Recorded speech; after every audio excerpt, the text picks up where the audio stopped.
చిన్న మెసేజ్ ఏంటంటే, రాజకీయాల్లో, ప్రభుత్వంలో, మీడియాలో, జ్యుడిషియరీ అంటాం కదా, న్యాయ వ్యవస్థలో నీతిగా ఉన్నవాళ్ళు బతకలేరు.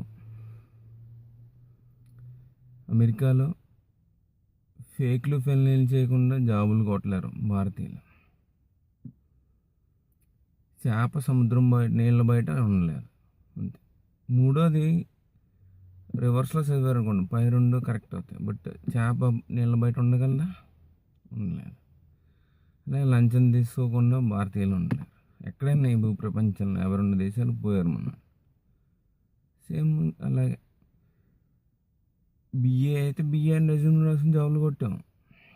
ఎంఎస్ అయితే ఎంఎస్ రాసి చేసి కొట్టాలి. అవసరం లేదు కదా ఫేక్. నేను ఎంఎస్ స్టూడెంట్స్ అనే కదా హెచ్ఎన్ మీద నేను ఏం చేస్తారు, వాళ్ళని కూడా మన వాళ్ళు వాయించేస్తారండి.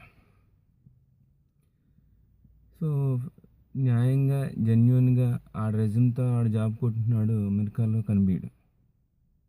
ఎక్కడో ఉంటారు ఒకళ్ళిద్దరు. ధన్యవాదాలు. ఇదే మెసేజ్ ఏంటంటే, చేప నీళ్ళ బయట ఉండలేదు, లంచం తీసుకోకుండా మన్నాళ్ళు ఉండలేరు. ఫేక్ రెజ్యూమ్, ఫేక్ ఫెల్ని అంటే మీ ఇంటర్వ్యూ కూడా అటెండ్ అవుతాడు అనమాట.